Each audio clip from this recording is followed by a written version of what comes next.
Diamonds in my teeth, I got a lot of shine. Running up the number, that's a lot of crime. Try to take it from me, must be out your mind. I'm big time, lot of slime. Smoky in the air, that's a lot of prime. Pockets running over with the dollar sign. Try to take it from me, yeah. Big time, big time, big time. Welcome to Fourth and Jawn, episode 268, and we are talking Fletcher Cox being released. It's a podcast I never really thought I'd have to be not today. Maybe down the road, a couple, maybe a year, maybe some kind of traded. But read the title. Fletcher Cox released. Before the shock and awe, there was a tweet out from Mike Garafolo saying that the Eagles, 18 million would have been fully guaranteed at 4, so they released him with a post June 1st designation. Adam Schefter chimed in saying Eagles are working to bring him back under a reworked contract, but he also can now listen to others. So right now we're in that that space as an Eagle fan, like, is he gone? Is he not? You see him out here liking tweets. Chris Jones, come on, Fletch, don't embarrass us in front of the hoes, my guy. Zach Ertz, come on out to the desert, big dog. I mean, chill, Zach, chill. Don't nobody want to come out there. Shout out to Mal Davis, always a voice of reason. What did you think about when you heard the news? So I had randomly flipped it on to NFL.com, just watching it, and I see on the bottom that Fletch got released. I mean, like we talked about earlier, put me in the minority of people that aren't surprised. I felt like when he voiced his discontent with the system last season, like the writing was kind of on the wall, right? Like you saw Javon Hargrave take off. Milton Williams is showing some flashes of being somebody that can really contribute in the NFL. He was carrying a quarterback cap number basically. And so, I wasn't super surprised. I was surprised they cut him. I thought that, they'd be able to flip him for a player, a pick, something. But to see him get released, I wasn't expecting that, bro. Yeah, because you saw tweets out there. I think Adam Kaplan had one about him potentially being traded. The trades were out there. So I mean, you knew it was like kind of like. I think the big issue with the trade is the cap hit. I mean, that cap was kind of crazy. Big shout out to overthecap.com, man. They did a great job of explaining his first rework contract. He's got a YouTube channel. Check that out, Over the Cap. Kind of explains what happened the first time. His contract was basically restructured a couple times to the point right? That they your head's spinning after reading the article or watching the video, but they turned it to like a option bonus. Therefore, his cap hit went to like 14 mil. So it's interesting. I heard that I know EJ Smith had made mention that according to his source, the Eagles not only, there was a report saying that they saved $2 million, so it's up to about 16 million they had saved doing this move. So I don't know. I mean, people in the chat are a little spicy. We got Jason. We got Jason saying this is bullshit, man. I feel you, Jason. Todd on the whole other end of the spectrum. Good business move. Jermaine says, right, they doing too much, like he working on his contract. Hey man, this contract again has been reworked how many times by the Eagles. So this contract has been reworked. We've essentially gotten free, money to sign the rookies last year when they reworked this contract. So they've been using, when people are like blaming Fletch for anything, it's like, hey, you can't blame the man for getting his contract reworked. He's just getting more money himself, but he's helping the team out and helping Howie out in his his moves. Yeah, and I think that I'm more towards the it was a good business move than I am towards the I hate it. I think that it was bad. Like all of the Cox, like Fletcher Cox, right? I think highly of him. I was super excited when we drafted him. Have always been a fan of his, but in reality, and Kevin makes a good point here. Both of those things that he's saying, Javon Hargrave showed that he was capable of taking on a bigger, like sort of responsibilities on defense, right? Milton Williams showed in flashes last year. And we got to get younger. And like we'll talk about that getting younger piece. And also that cap hit was just tremendous. And you can't kick the can down the road, but for so long before something actually has to give. And you made a good point about like the trading piece where a team would have to take on that large cap number for 2 years. But even for me, teams also knew that at 4 p.m., like that money kicked in. And so the chances of them releasing him versus having to give something up for him, I would have played that game with them too, right? Like, yo, I know if you're not trying to pay him this money, like this is the deadline. And so, I think that teams played it intelligently. I think Howie played it intelligently. The next piece to this of who comes in, both short term, potentially like a veteran, and then long term rookies, really answers the question of how intelligent of a move this really was. Yeah, I know. I know. I mean, people are torn out here. Like Yeah, Jason's that's called Eagles the fans. No, Reggie White deal no, 2.0. I mean, nah. I don't think it's that level. I think Reggie White never even got an offer, Yeah. and that man was a Hall of a Famer. And God told Reggie White to leave, according to Reggie White. So that's a whole different, you know what I mean? Like, that's a whole different situation. But I understand where Jason's coming from. To lose a player of Cox's caliber is tough. But I think that it's offset again by what this how we do next, right? I think that we can make a decision around how smart this was a year from now, 6 months from now, when we look at the moves that come in April, that come over the next few weeks to supplement some of that production. But let's be real, like Fletcher Cox is on the back end of a productive career. And I saw a bunch of people saying on Twitter, right, like it's better to get rid of a person a year too early versus potentially a year too late. And they were sort of hedging on that is too little too late kind of place. So I think you were paying Fletcher Cox to be a player that he wasn't any longer, at least in the system where he is now. And again, that contract just kept on going up and up and up, and it's Yeah. just it is what it is. They have players that they use as those contracts to rework. Lane Johnson was one of them. Now, if Yeah. you're looking to, obviously we got Hassan Reddick, so I'm good with that. But the fact that we're still waiting for more moves. The Eagles Yes. can make more moves and gain more cap if they rework Javon Hargrave's deal. Yeah. And Slay, they can make about 21 million more in the bank if they rework those guys. So I mean, there's a possibility. Matthew's a little upset here. He says, "This is the problem I have. They expect the players to honor their contract, give hometown discounts, reworking contracts."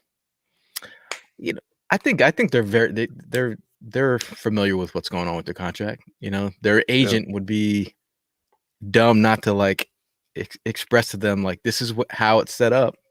Getting in the danger zone. Like when the out year is, and we were hovering on the out year, and here we are, and it's I go back. I was gonna share a video if I could find it, but 10 years ago, man, Fletcher Cox was the guy that I wanted the Eagles to draft. Yeah. I'm sitting there saying I want them to move up for Fletcher Cox. Like he's the move up target. Defensive tackle is the position that we should draft. And Fletcher Cox, we got Fletcher Cox, and man, I mean, you talk about 10 years, man. That's a long time to be on a team. Some people who are in their say you're 27 or no, say you're 20, 21. That's all you know is Fletcher Cox on the Eagles. Yeah, absolutely. Or if you're old head, you're like, okay. And clearly I'm an old head, so I know some of the folks that came before him, but also look at some of the people that lined up next to him that he withstood over time, right? And so you had mentioned reworking. I'm sort of curious what happens with Hargrave if he ends up potentially getting an extension to maybe decrease some of the cap hit or spread some of the money out to like give a little bit more flexibility as well. Because he showed out, he that first year injuries and just inconsistencies, but last season, I mean, when you watch the film, he was getting double teams and Fletch was working single, and Fletch wasn't really getting the sacks, getting the pass rushes, getting the pressures that I think so many of us thought he would. Hargrave was the one doing a lot of that work, right? And so, it became obvious as time went on. And I'm not saying that Fletcher Cox isn't a good player. He goes to KC with Chris Jones. He goes almost anywhere, right, to a competitor or to a contender. God forbid he goes to like Los Angeles or something, to the Rams. He's gonna play well. I don't doubt it. But like, is he worth the money that the Eagles are paying him? I don't think so. Yeah, I mean that money was getting up there. And again, my It was QB money, bro. Yeah, my move was to bring in Jeffrey Simmons a couple years ago. That was my counter move. Like, before all this happens, make sure you get Jeffrey Simmons in here because he would be a guy that could come in and bring production. But then you had to go out and pay Javon Hargraves. Put up some money for him. But I totally understand that move. It was a reasonable deal too. It wasn't like outlandish. You know what I mean? Like, we didn't pay him a ton of money. Like, Hargrave had a reasonable deal considering, especially last year and potentially what he brings to the table this year from a production standpoint. Yeah, shout out to Ev in Prime. Ev is busy working. Prime is at the barbershop. I'm not sure if he's gonna he's gonna jump on. What up, fellas? I was like, hey, if you want to get some barbershop talk, put them all on. That would be interesting. But shout out to Benjamin with a name that we're all kind of. I see the timeline kind of morphing into this. You're trying to figure out what is our backup plan. If you haven't watched the combine, especially the defensive linemen, you'll notice Georgia players have been getting a lot of noise. Talk about Jordan Davis. Jordan Davis. Man. You want to go first? Sir. No, go have at it, bro. But that's my man right there, bro. A guy who's been honest about his weight conditioning, talking about getting back to where he wants to be after the loss to Alabama. He said, "I got to get back, get my body right." He showed out at the combine. He put on a performance where athletically, you couldn't take anything from the man's game. I think he's on the mind of a lot of players. If you're talking about bringing a guy who can, can he be, can he play in a 4-3? And I know man can push the pocket, collapse the pocket. So I wouldn't doubt that. Yeah, I mean, watching him and Devontae Wyatt, it was no wonder Nakobe Dean was able to run around untouched, unscathed for so much of that season and make plays, right? Like, their interior D line at Georgia was just tremendous. And you see both of them run sub 4.8s and really make plays for Georgia during the season. Jordan Davis, for me, I mean, I think that you see him playing a bunch of nose, you see him playing a bunch of two gap and like really sticking to his responsibilities. I think if you let Davis go into like a one gap, you move him to a one technique and just let him eat, he's gonna eat in the NFL. And you put him next to Hargrave, you put him next to Milton, especially Milton Williams long term. I think that combination could be phenomenal. Devontae Wyatt too is somebody that ran a 4.77 at the combine, is definitely in that conversation as potentially that second tackle. I think Davis is like the number one tackle off the board pretty much for anybody, I guess, unless you have a system where like you can't use a humongous dude that can move. And I don't know a system that exists like that. But between the two of them, I mean, I wouldn't be mad. But for me, yeah, Jordan Davis is number one, man. I think he will look great in Kelly Green. And boy, he not only does he eat space, he takes on two blocks, but like he could shed two blockers, right? Like watching him consistently shedding two blockers, standing up people, being able to use rip moves, spin moves, all types of pass rush moves to get into the pocket, but also stopping the run game. I think that's something the Eagles really need to think about is like, how are we going to stop the run? Because ultimately, getting after the passer is one thing, but if a team could just run it down your throat, they're going to keep running it at you. And Jordan Davis is definitely somebody that can help in that regard. You think about Fletcher Cox. I mean, that's a guy who's been holding down the middle. Like every time you remove him from the lineup, it gets hairy. And I mean, the fact that you have Hargrave is a beautiful thing right now. Shout out to Pete Nathan. He says Javon Hargrave can't take on 2 blocks, which is why they're gonna have to draft Jordan Davis, or Devontae Wyatt.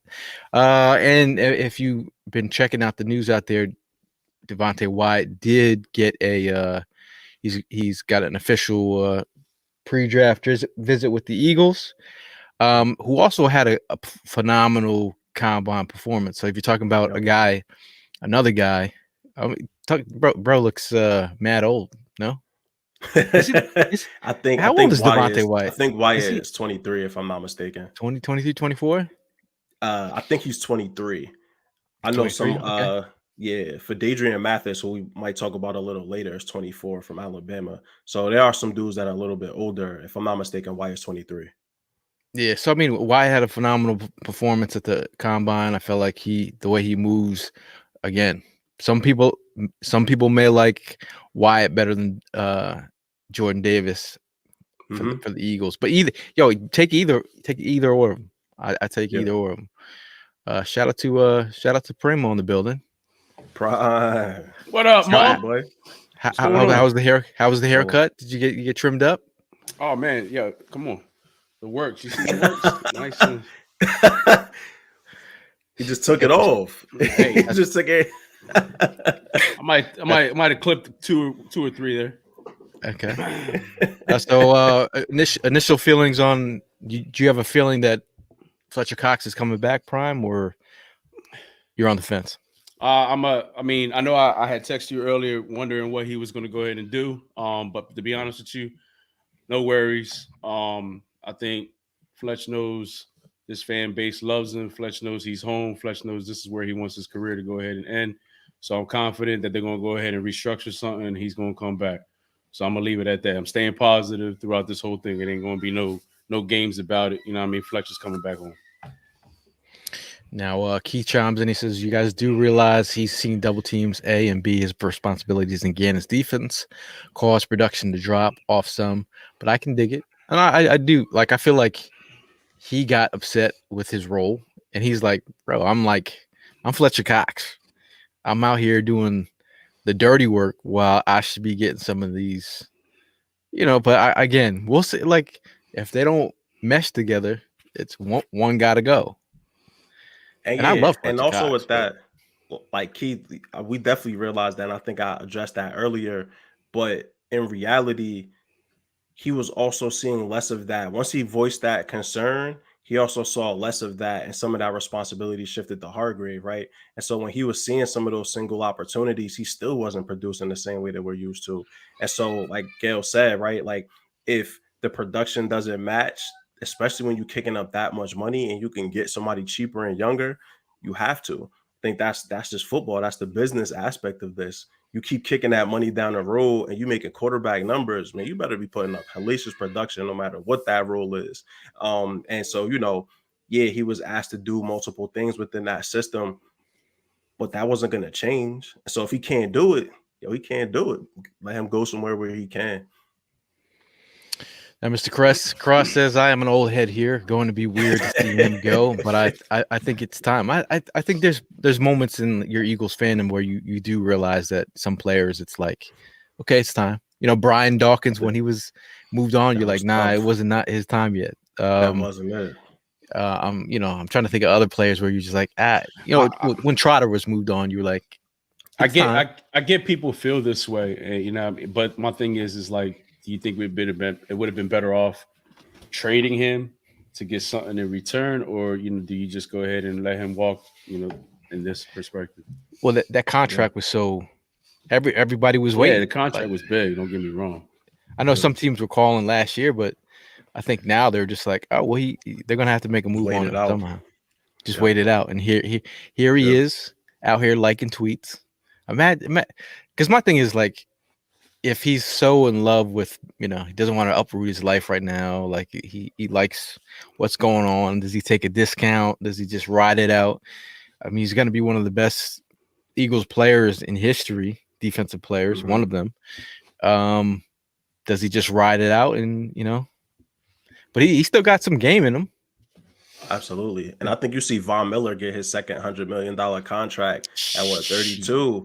So I'm like, Fletch, that market is going to be there for Fletch. And, I would love to see him come back at a discounted rate.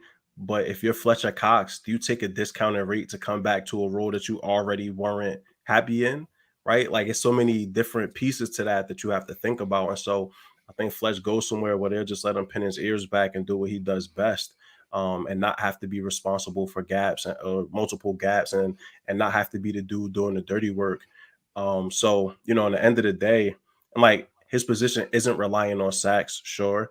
But on the same note, he was one of the better interior sack dudes in the game, right? Like, that's why he got paid so much. He wasn't a zero technique. He wasn't a nose tackle eating up multiple. Like, Fletch is known for getting after the quarterback and causing disruption.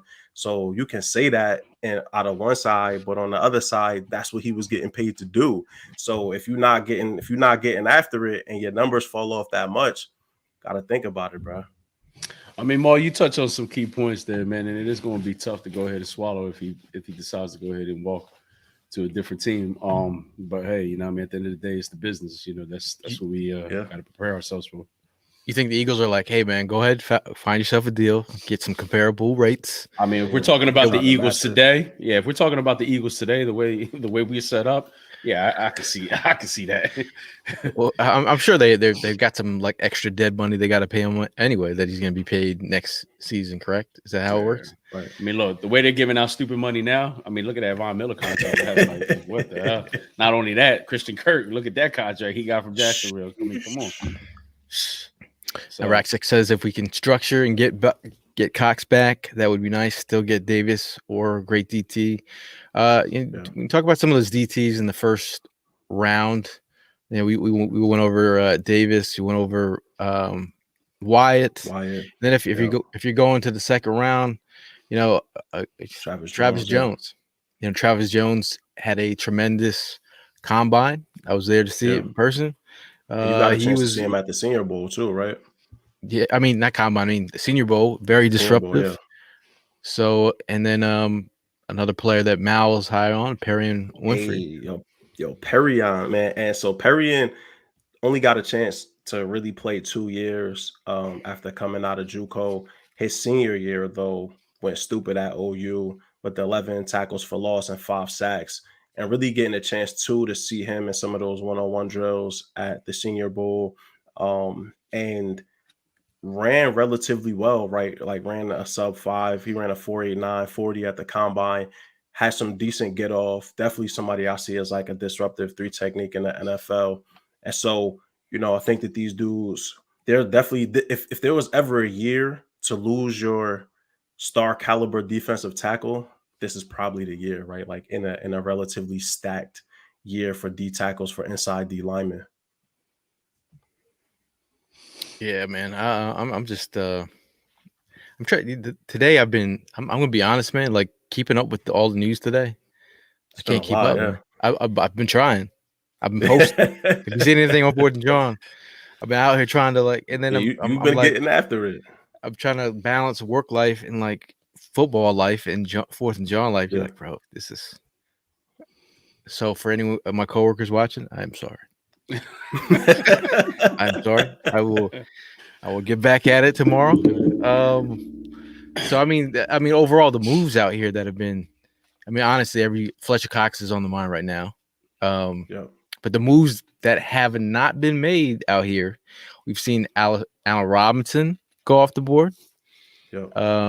Anyone feeling like again, at this point, we're like, get me somebody.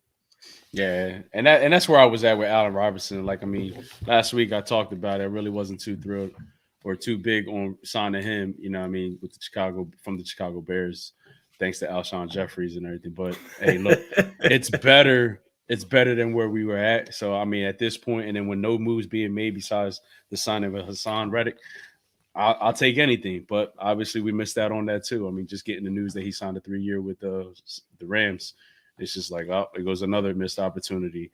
I even banged the shit out of my desk at work, like, yo, is these guys going to do anything? Like, literally, I think the Howie Roseman signing earlier this morning was probably our last offseason signing of the year.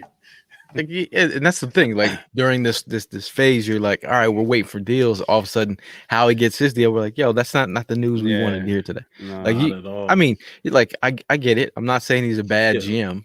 He's a shady GM, and I like my GM shady. But I'm just saying, like, I want you to be, not the whole league doesn't love Howie, but I don't care if they don't love him or not. But he's good with the money, man. He's good with the money. Yeah. You just got to fix those draft picks. But Christian makes a comment here. He says, is it just me, or has the defensive ends just barely been missing sacks for years? We can't get to the QB quick enough. I think that finally changes this year. If you guys saw the presser from Hassan Reddick, he said playing or, rushing the passer, getting back to something that he's comfortable doing. He felt natural. He felt like he's getting back to doing things that he's comfortable, and it actually said it re-excited him about the game of football. So talking about Hassan Reddick is a guy that's going to get there.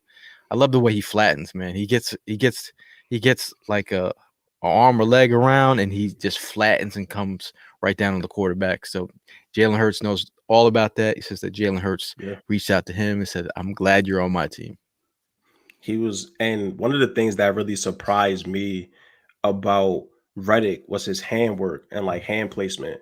In the end of the day, I thought that he was going to be mostly a guy that got wins off the edge by not getting blocked or like them scheming him open. But bro, he was able to get his hands, like when he can get his hands on the tackle, and like he has plenty of moves. He's able to swipe hands away, good hand placement. So I'm excited about it, man. And definitely saw the point about pressures. Like that's the piece that I think that doesn't get talked about a lot, which is how much pressure matters, right? Like sacks are the things that we look at on Pro Bowls and all of these accolades, but pressures are as important, if not sometimes more important, because pressures lead to interceptions, pressures lead to fumbles, all types of different things. And so I'm just excited to see the Eagles get after it. I think that Gannon ran to a certain extent a relatively vanilla kind of defense, and Hassan Reddick gives them a little bit more flexibility to kind of do different things. I would love to see Devin Lloyd come off the board in the first round if we could figure that out. History is against that one,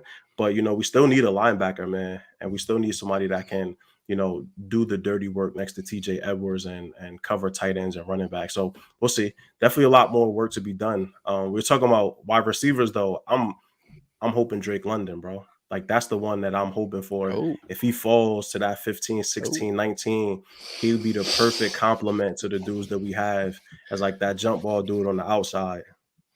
I mean, that'd be the key thing if we could just stick to keeping all our first round picks. That 1 second round pick, the 2 3 round picks. I mean, it's just about keeping all our picks since we're not doing anything. I mean, there are two key guys that I'm waiting on to come off the board, but hoping that we do something with them. But we'll see. And that's what's his name from Seattle, the linebacker. I just went Bobby Wagner and Tyron. I mean, those two guys that would be key to our defense. I mean, just imagine. Let's just say, I mean, the perfect scenario. We grab those two, and then we could just go ahead and focus. We could kind of like change the scheme up a little bit in the draft, because when I first talked about it, I wanted all defense. But now if you go and sign those two free agents, you can play around. Now you can focus on a top key wide receiver, best on the board. Hopefully Howie sticks to that and, does that. But, knowing how Howie handles these drafts, it could go a little iffy there. Back to Hassan. Listen, man, that was key. I know I missed out on Tuesday's show to talk about that, more about that, but Hassan, being a hometown native from Camden, New Jersey. I just came from the barbershop where he actually gets his cut at. Talked to my boy who's the barber of Hassan, and he was just there a couple of days ago before he came to Philly today to go sign his contract. He's excited to be back home. I'm excited. The dude put Camden on the map. He's out there doing his thing. We were actually at the barbershop watching some video of him. And man, like he is explosive. It'll be nice to see that again because I mean, like, look, I'm not taking nothing from our linebackers. They did as much as they could. But at the same time, they got killed and then they got beat a lot. But with Hassan, he keeps his footing properly on that field. He knows how to go ahead and stay on that quarterback or the running back. He lines it up perfectly. He makes those tackles look vicious. So it's just like that's a key thing, bringing that guy onto this team. And with that signing right there is just kind of like elevating me to be on a positive note. But I just need a couple more, man. I need something done these next couple of days. Like I hope Howie does something. See, we got Ryan out here saying WTF, Miles Jack. I was a big favorite of Miles Jack ever since he came out of the draft. 16 mil. What do you got? 2 years for 16 mils? Is that what I saw?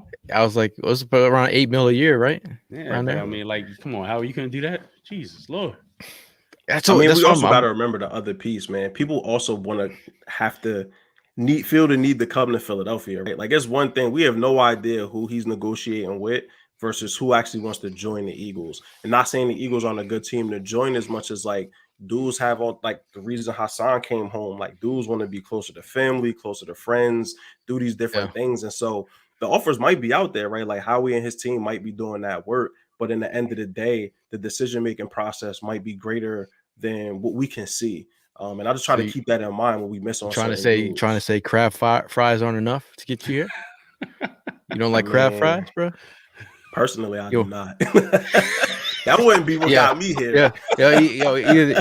I'm not a big crab fry guy. I had some like last week, but the whole just like what you got to be real, man. Like what is the draw outside of football? It's a great rabid fan base, but if you're not from around here, you're not born, like it's a different, like you can live. I don't know. I'm not gonna. I mean, I'm living down in this area, so I like it.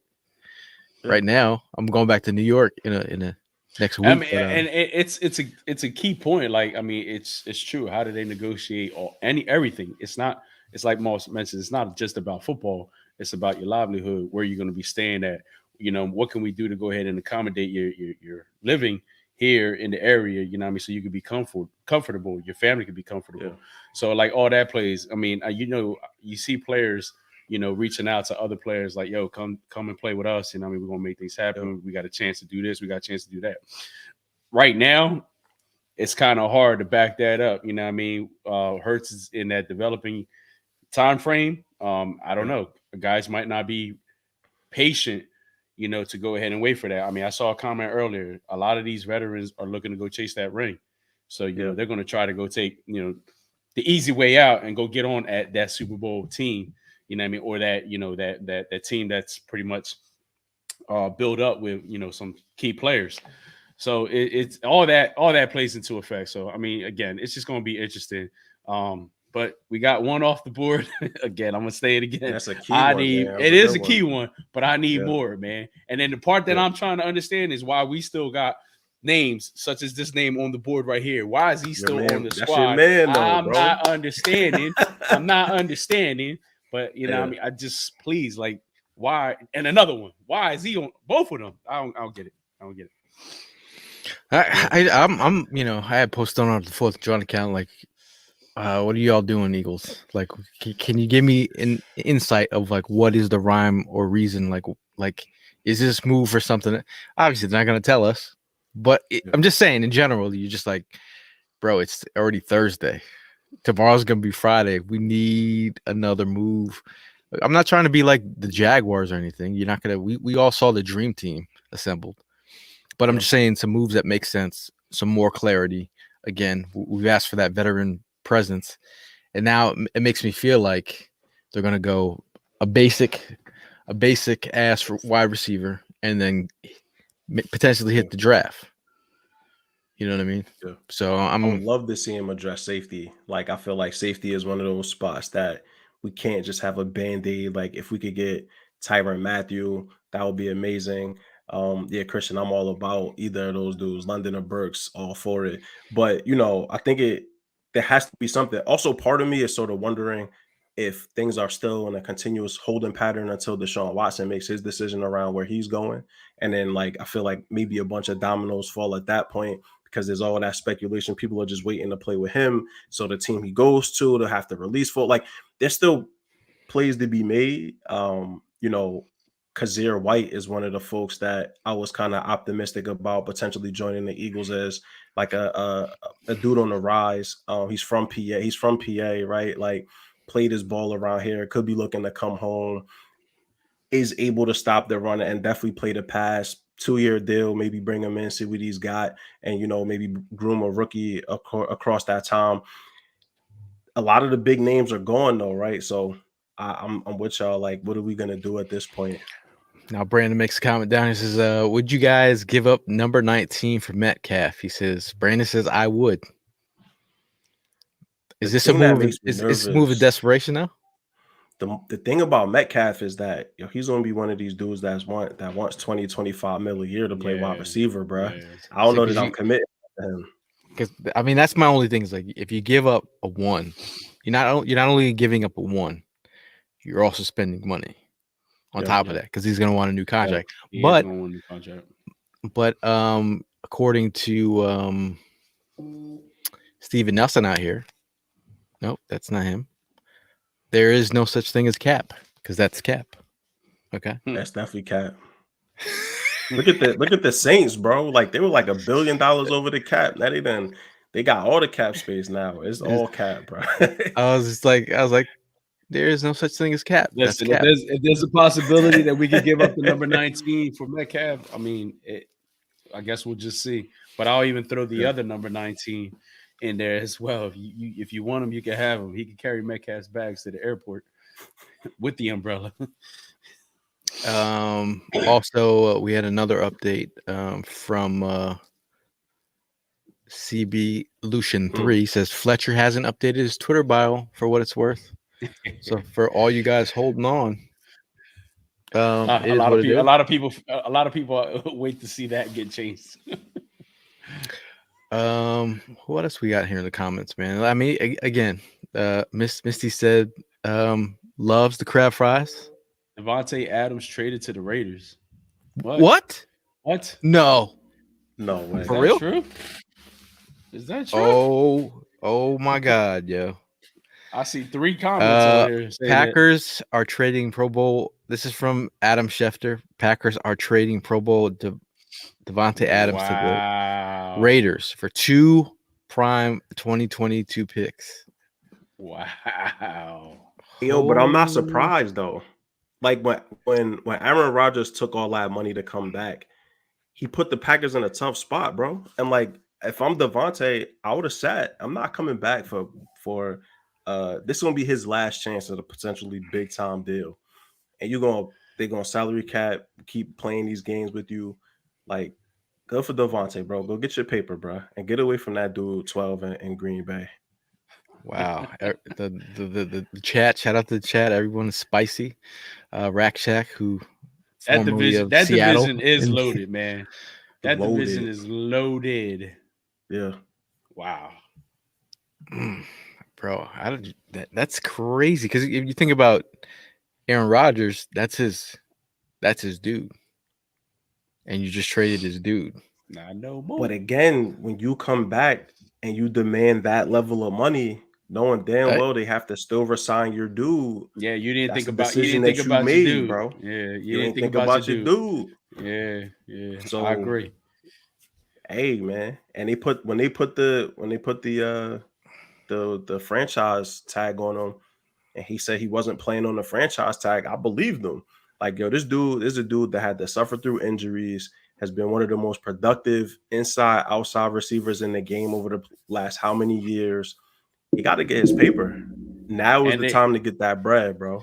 Am I reading this right? They offered him a new contract, 5 years for 141 million. 5 years, 141. And you know his with Derek Carr, yeah, that's his former teammate. So it's yeah. So locks Derek Carr into the. No, I like that move for the Raiders. I love that move for the Raiders. I just you got all that money in Las Vegas. Yeah, that's the other thing, man. You good? You in Vegas? I don't know if that's a good thing, man. I'm not sure it's a good thing to have all that money in Vegas, but hey, man, hey, man, go get your bag, man. Chris Yo, yeah. Godwin Get also your got paid. bag, bro. Yeah, Chris saw Yeah, that 3 Godwin just got himself. years. paid Got a 3-year Was it contract. 3 What years, was it? 60 mil, something like 60 that? mil. 60? Yeah. Yeah, Wow. yep. I think it was like 40 guaranteed, something like that. And he's Good going to be. contract for him, man. It is a good contract, and he gets to like relax a little bit before you know. What I mean, that's Yeah. the Ruggs replacement. Yeah. Hey. Yeah, man, I really just wanted to get on and talk this Fletch news. You know, there's going to be a lot more news. So we'll probably be jumping on in and out the next couple of days. It's really trying to. We're just like, is anyone available? Because we're about to talk some news. We're about to go Yes, live. I sir. mean, because that's real. Free agent frenzy is that kind of deal. I'm still just like, I haven't had enough sleep. I've been waking up consistently through the night as the phone goes off. Yeah, me too. So I'm just like, and then my girl got the ESPN app on her phone and started going off. I'm like, are you monitoring it too? She's like, she's like, following sport. I'm like, can you turn that off? Because I'm trying to monitor my phone right now. So it's a weird scene out here. Oh, look at this. Julio to the Packers. Do you think that's? I saw Rack Shack with a comment saying, would you guys would that be a signing that makes you feel okay if you bring in Julio Jones? He's one hamstring pull away from missing like 7 games. For missing 70 games. Yeah. I mean, depends on the money, because that's the piece is the injury part. You don't want to be paying somebody to sit, but Julio's still a capable wide receiver, especially like jump ball situations. And they got to do something. If you want to sit and say that this is Hurts' developmental year, he can't be throwing the Rager still and J-Jaw, right? Like, you got to give him some talent and give him some pieces that'll help to really see if he's that guy. I think it's definitely most folks are still on the fence about that. I personally think Hurts can be that dude, but you got to give him the talent. You got to give him the skill position players to actually push it. I'm scared of the Julio, man, because that hamstring injury. Listen, I suffered it. I mean, and you make that wrong move, that thing will tweak again. So it's just like, do you want to take that risk? I mean, we're known for taking that risk quite a bit of times, but I'm not trying to keep that trend going. I mean, I think it's too dangerous to go ahead and bring him in. Pete says, I'll sign Julio, not for big money. He can be good X for the Birds. I mean, the veteran guy across the way. Unless he's trying to go back to, if we're going to answer Brendan's question, I have to say Atlanta at this moment. It feels like they're reporting right now that it seems like Atlanta is where it's going to be. Yeah. Listen, I'm cool with it, so they could go ahead and get off the whole Watson thing. I'm just trying to it's like you're like, I'm trying to get my life back. Yes. Anywhere but here, bro. Me and you talked about that already. Just as get long as signed. it's not Philly, I'm good, bro. Just trying to get my life back here. Wonder how Evan's feeling right now. He's a big Kelsey guy, and that was his number 1 most important. Was it number 2 most important player? And Cox was his number 3, and he's been holding on to that like the whole season. So he must be like, at least I'm right. They got rid of him. Shout out to Ev, though. Before we get out of here, any last words from y'all? Maul, you want? Go ahead, Maul. Yeah, go ahead. I was just gonna say, man, trust the process, bro. We've been down this road. We've seen what can happen. I think that I believe Howie still has some things up his sleeve. Before we judge the Cox move, let's give it some time, right? Like, we still have the draft, we still have some free agent stuff left. I'm excited to see what happens in the draft, though. And, I'm excited for this upcoming season. Like I said, I think Hurts can be that dude. Let's get him the playmakers. Let's really get the skill players playing in a way that we could win some football games. And I would love to see this defense become a little bit more aggressive. Dudes like Hassan Reddick definitely help. And let's get back to that Philly football, man. I don't want to be the laughing stock no more, bro. I got tired of that. So, let's get after it. Yeah, I agree, man. Let's do something. I'm tired. You know, Gil mentions Thursday. We should have been doing something Monday, Tuesday, Wednesday, but here is Thursday, and we still ain't getting nothing but one signing, 1.5. But I'm hoping. I'm hoping. Howie got signed today. Okay, That's why I said half. That's I'm the hoping, half. That's the half. I'm definitely hoping that we do something within the next couple of days. Because I'm getting impatient. Second thing is want to wish everybody St. Patty's Day. Very special day. The reason why, want to wish my baby, my first child, my daughter, Dalia, happy 21st, baby. Oh, yeah, man. birthday. She's big, big number there. We're gonna be celebrating this weekend. So I hope she enjoyed her day. Are you gonna have a drink? Is it a celebratory I'm 21 drink? That's kind of wild, man. Hey, man, yeah, I got to face reality. I mean, she's 21. It is what it is. You know what I'm saying? I'm a grown woman, Dad. Yeah, she pretty much. Yeah, she's let me know. She ain't got no problem letting me know that. But I wish her a very special happy birthday. Love you. I hope you enjoyed your day. St. Patty's Day, one of the a special day because you made me a father, so I appreciate that. And we get to wear green for any purposes. Yeah, man. Just shout out to everybody that came by in the chat. Obviously, this was impromptu. A lot of these shows are going to be impromptu this week if something pops off. Shout out to Mal. We're going to be doing a video on the science of linebackers, drafting or bringing in productive linebackers. So check out that video. That'll be out soon. What else is happening? What else is going down? There's going to be another big signing, something. So we'll be back soon. But for me and the guys and Evan and Chris, Mally, we'll see you guys soon, and we'll see you guys in the next one. And as always, fly, Eagles, fly.